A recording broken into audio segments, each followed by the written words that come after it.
The enemy had already won.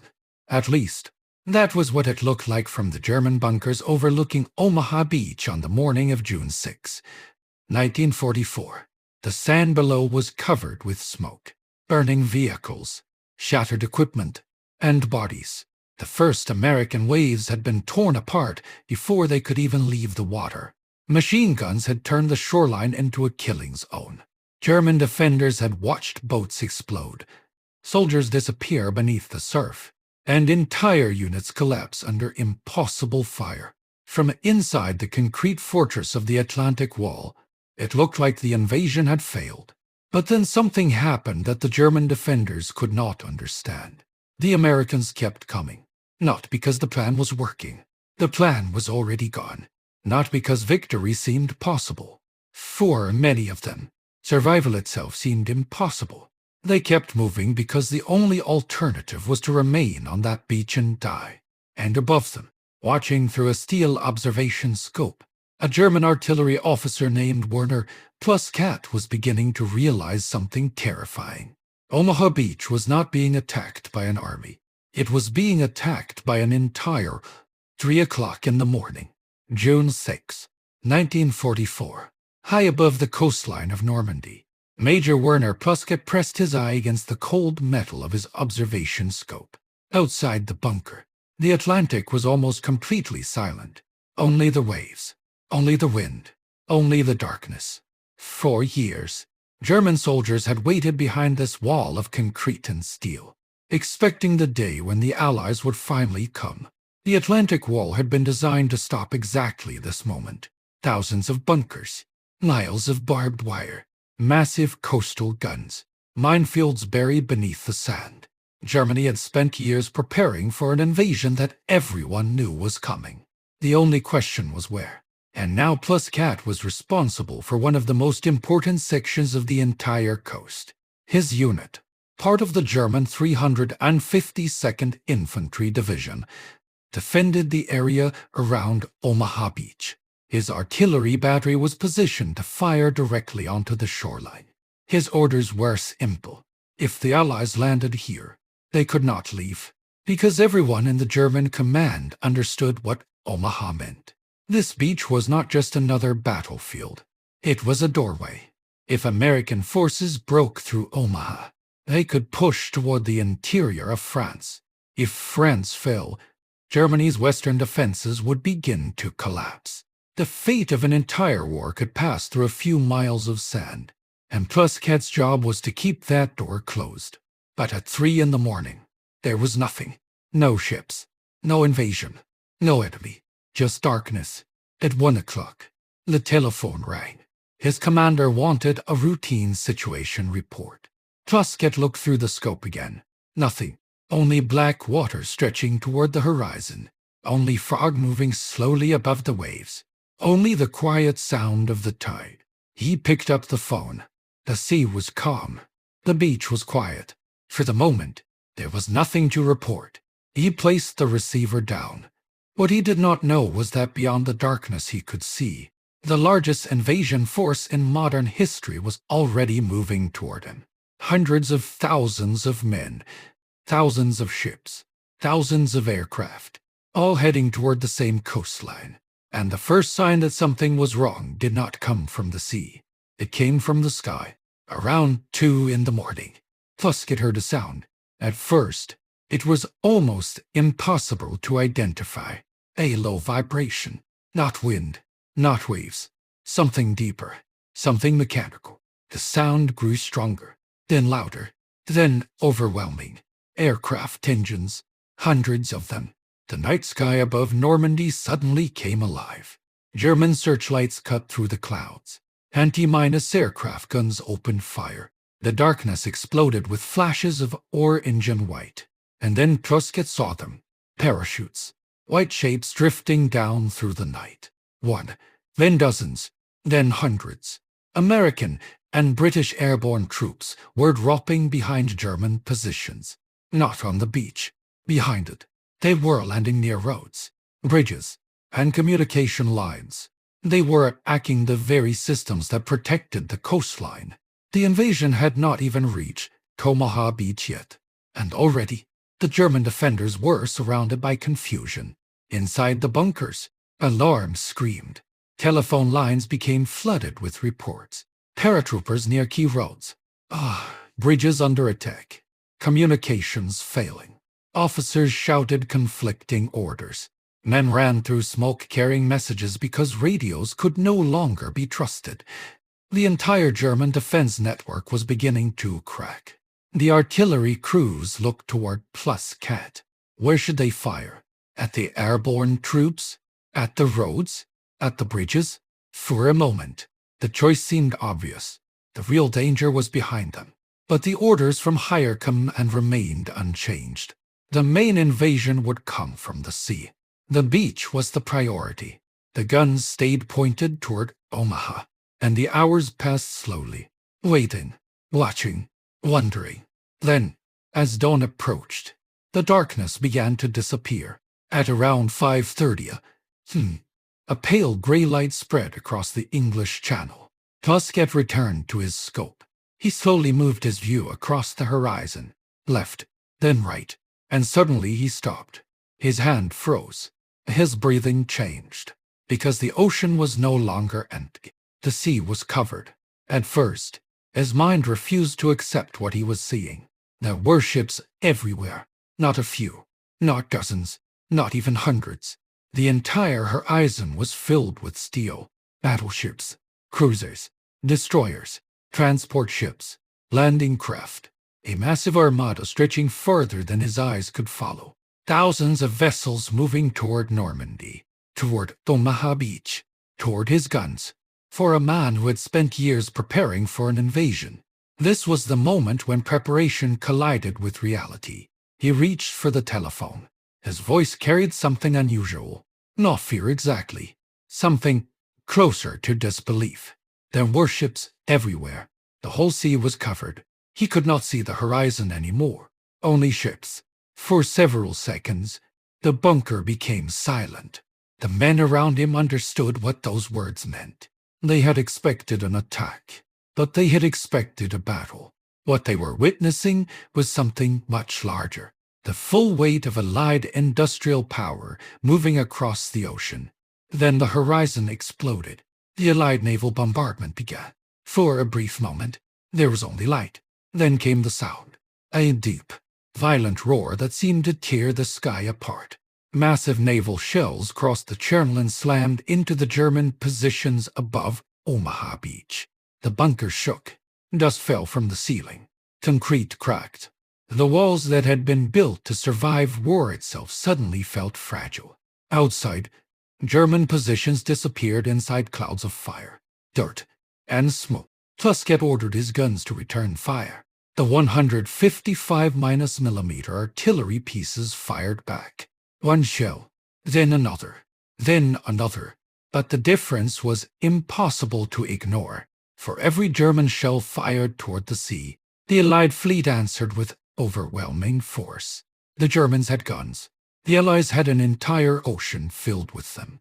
The battlefield had changed before the first American soldier touched the sand, and everyone inside that bunker knew it. But below the cliffs, another battle was beginning. A battle fought not by machines, but by young men who had no idea whether they would survive the next 10 minutes. At 6:30, the landing craft appeared. Small metal boats pushed through the violent surf. Hundreds of them, moving through smoke, moving through explosions, moving directly toward German guns were waiting. Inside those boats were American soldiers. Many were teenagers. Many had never seen combat. Many were sick from hours on rough water. Some prayed quietly. Some stared at the ramp in front of them.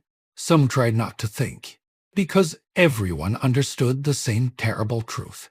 When that ramp dropped, there would be nowhere left to hide.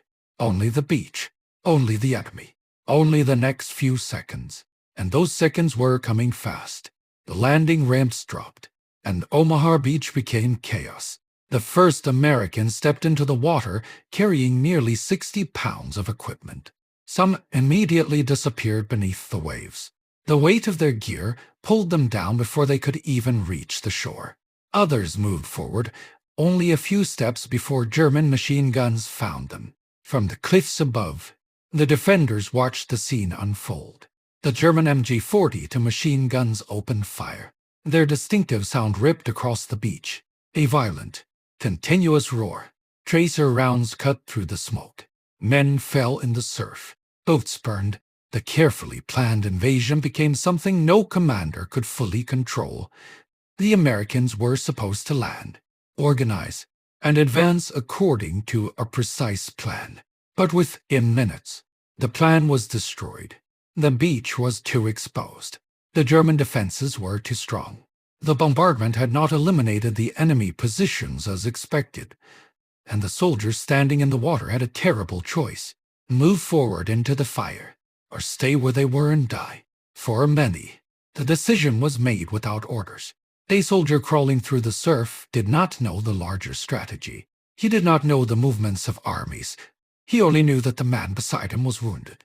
He only knew that the cliff above him was filled with enemy weapons. He only knew that if he stopped moving, he might never move again. From the German perspective, the invasion looked finished. The Americans had been stopped. The beach was holding. The Atlantic Wall was doing exactly what it was built to do. But then Werner Pluskett noticed something that changed the way he understood the battle. The Americans were not retreating. They were coming again. More boats appeared through the smoke. More landing ramps opened. More soldiers entered the same killing zone. The first wave had been devastated. The second wave arrived anyway. Then the third. Then the fourth. The German defenders had expected an army to break. Instead, they were watching thousands of individuals make the same impossible decision: keep moving. The battlefield was no longer controlled by plans. It was controlled by survival. Small groups began forming across the beach. Not because headquarters ordered them. Not because the original strategy still existed. The men simply found each other. Two soldiers hiding behind a steel obstacle. A group of infantrymen gathering beside a damaged vehicle.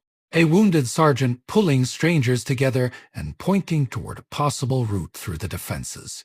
A young officer standing up even though bullets were crossing the sand around him. Nobody knew if the next movement would succeed. Nobody knew if they would survive. But someone had to move first. And slowly, almost invisibly, the impossible began to happen. The beach started to change. Not quickly, not dramatically, but inch by inch. Men began finding weaknesses. Small gaps between German positions. Unprotected areas near the cliffs. Places where the defenses were not as strong as they appeared. The invasion was no longer the perfect operation planned by generals in distant headquarters. It had become something far more human. A collection of frightened people making decisions under unbearable pressure. By 8, the first Americans began reaching the top of the bluffs. There were not many. The advance was not clean. It was not according to the original plan. But they were there. They had broken through. One position at a time. One bunker at a time. One desperate attack after another. They crawled through shell holes. They pushed through wire. They fought through smoke and confusion. Not because the beach had become safe. It had not. They moved because staying behind meant certain destruction. The German defenders had the advantage. They had prepared positions. They had elevated ground. They had weapons designed specifically to kill anyone trying to cross that beach. But they were facing something they had not expected. A force that could absorb unimaginable losses and continue. By 8:45, Pluskett's artillery position was beginning to fall silent. Ammunition was running low. Some guns had been damaged. Others could no longer fire effectively under the constant Allied bombardment. The communications network was broken. The world outside the bunker had become smoke, noise, and uncertainty. Then Pluskett looked through his scope one final time. He looked down at Omaha Beach, the place he had been ordered to hold at all costs. And what he saw was not a failed invasion. He saw a foothold. The sand was still covered with wreckage. The air was still filled with smoke. The bodies of German and American soldiers were scattered across the battlefield.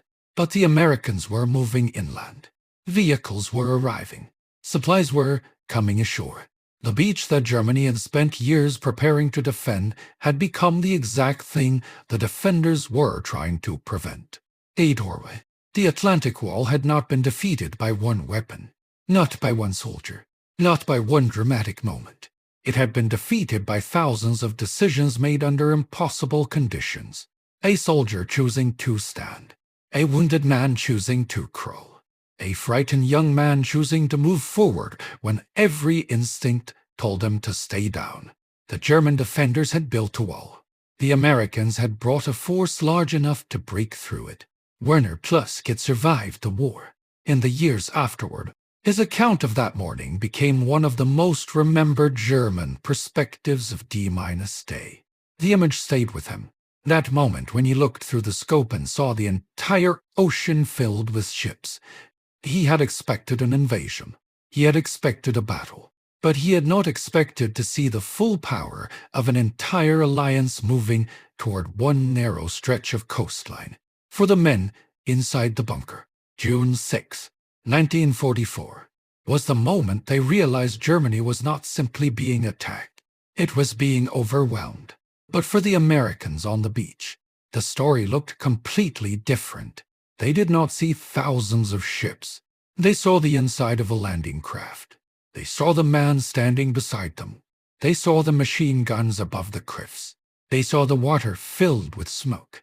And they faced the hardest moment of all, the moment before taking the first step. Because courage is rarely found in moments when victory is certain. It is found when the outcome is unknown, when fear is stronger than confidence, when every reasonable calculation says failure is likely, and someone chooses to move anyway. By the end of June 6, 1944, the Allies had secured their position in Normandy. The road toward France was open. The German defenses had been broken. But the story of Omaha Beach was not only about strategy or armies. It was about thousands of ordinary people placed into an extraordinary moment. The Germans saw an unstoppable fleet approaching from the horizon. The Americans saw a beach they had to cross. Between those two visions was one of the most brutal mornings of the war. And when the smoke finally began to clear, the sand remained covered with the evidence of what happened there.